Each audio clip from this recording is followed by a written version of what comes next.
परिचय। वाह, कितना सुंदर चित्र है। इसे किसने बनाया है? मैंने बनाया है। इसे कागज से बना सममित डिजाइन कहते हैं। मैंने सममिति के बारे में सुना है, लेकिन ये क्या है? ये मैं नहीं जानती। मैं तुम्हें बताऊंगी, मेरे साथ आओ। उद्देश्य। इस पाठ के अंत में आप निम्न करने में सक्षम हो जाएंगे। सममित रेखा को परिभाषित करना, दी गई आकृति में सममित रेखा को पहचानना, समबहुभुज की सममित रेखा को समझना, दर्पण रेखा को समझना, घूर्णन सममिति को समझना और दी गई आकृति में घूर्णन सममित के क्रम को पहचानना। सममित रेखा। इन आकृतियों को देखो। जो रेखा तुम देख रही हो वो इन आकृतियों की सममित रेखा है। सममित रेखा ये क्या है? जब हम आकृति को सममित रेखा के अनुदिश मोड़ते हैं तो दोनों भाग परस्पर संपाती हो जाते हैं। अतः हम कहेंगे कि ये आकृति सममित है और ये रेखा सममित रेखा है। सममित रेखा की पहचान। प्रिया, क्या तुम अब किसी आकृति की सममित रेखा को पहचान सकती हो? मैं प्रयास करूंगी। इस आकृति में ये रेखा सममित रेखा या अक्ष रेखा है। कैसे? जब हम इस आकृति को इस तरह मोड़ते हैं तो हम देखते हैं कि इसके दोनों भाग परस्पर संपाती हैं। अतः यही रेखा सममित रेखा है। अच्छा, तुमने अब सीख लिया है। और इन आकृतियों में ये सममित रेखाएं हैं। समबहुभुजों के लिए सममित रेखाएं। अब मैं तुम्हें समबहुभुजों के लिए सममित रेखाओं के बारे में बताऊंगी। क्या तुम जानती हो कि समबहुभुज क्या है? ये एक बंद आकृति है जो विभिन्न रेखाखंडों से बनी होती है और त्रिभुज 3 रेखाखंडों से बना एक बहुभुज होता है। तुम सही हो। और समबहुभुज वो होता है जिसके सभी रेखाखंड बराबर हैं और सभी कोनों की माप होती है। इसलिए एक वर्ग एक समबाहु त्रिभुज और एक सम पंचभुज, एक सम षष्ठभुज, समबहुभुज के उदाहरण हैं। इनकी सभी भुजाएं और कोनों की माप बराबर होती है। क्या समबहुभुज बराबर होते हैं? हाँ, समबहुभुज सममित आकृति होते हैं और उनमें कई सममित रेखाएं होती हैं। इन आकृतियों को देखो। एक समबाहु त्रिभुज में 3 सममित रेखाएं होती हैं। एक वर्ग में 4 सममित रेखाएं होती हैं। एक सम पंचभुज में 5 सममित रेखाएं होती हैं और एक सम षष्ठभुज में 6 सममित रेखाएं होती हैं। दर्पण रेखा। एक आकार में रैखिक सममिति तब होती है जब उसका एक आधा भाग दूसरे आधे भाग का दर्पण प्रतिबिंब हो। आओ अब देखें कि ए पर खींची गई रेखा सममिति रेखा है या नहीं। हम इसके आधे भाग को लेते हैं और दर्पण के सामने रखते हैं। वाह!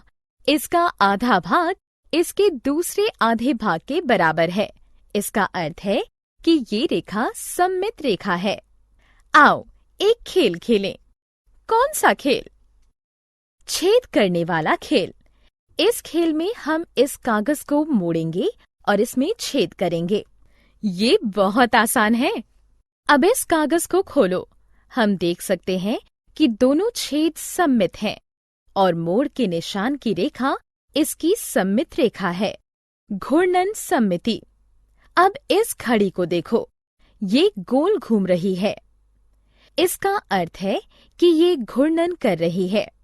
घड़ी की सुइयां दक्षिणावर्त दिशा में घूमती है और जब कोई वस्तु घड़ी की दिशा के विपरीत घूमती है तो उसे कौन सा घूर्णन कहते हैं? इस घूर्णन को वामावर्त घूर्णन कहते हैं। जब कोई वस्तु घूमती है और इसका आकार और आमाप नहीं बदलता, ये घूर्णन वस्तु को एक निश्चित बिंदु के चारों तरफ घुमाता है। ये बिंदु घूर्णन का केंद्र कहलाता है और घूर्णन के दौरान घूमे गए कोण को घूर्णन कोण कहते हैं। यदि कोई वस्तु घूर्णन के दौरान एक पूरा चक्कर काटती है तो इसका घूर्णन 360 डिग्री होता है। आधा चक्कर का अर्थ है कि घूर्णन कोण 180 डिग्री है और चौथाई चक्कर का अर्थ है कि घूर्णन कोण 90 डिग्री है। घूर्णन सममिति 2।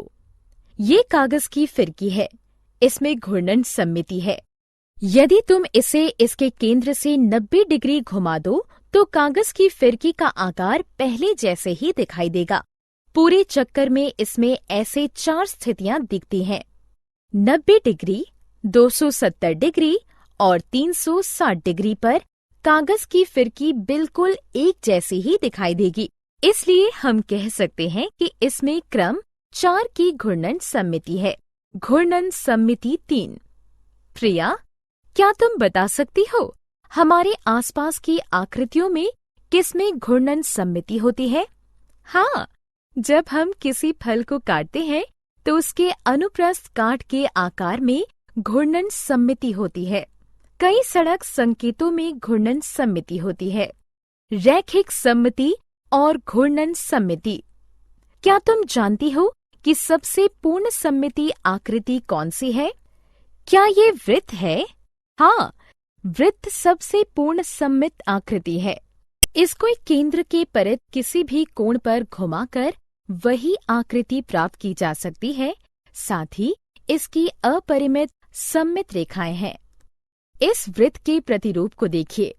केंद्र से होकर जाने वाली प्रत्येक रेखा परावर्तन सममिति की एक सममिति रेखा है तथा केंद्र के परित प्रत्येक कोण के लिए इसकी एक घूर्णन सममिति है। सारांश।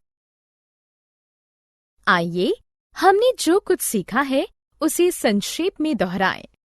किसी आकृति में सममित रेखा होती है यदि उसमें एक ऐसी रेखा हो जिसके अनुदिश आकृति को मोड़ने पर दोनों भाग परस्पर समपाती हो जाएं।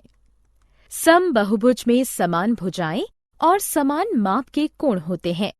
उनमें एक से ज्यादा सममित रेखाएं होती हैं। दर्पण प्रतिबिंब सममिति बनाते हैं। घूर्णन किसी वस्तु को एक निश्चित बिंदु के परित घुमाता है। ये नियत बिंदु घूर्णन का केंद्र है। जिस कोण से वस्तु घूमती है उसे घूर्णन कोण कहते हैं।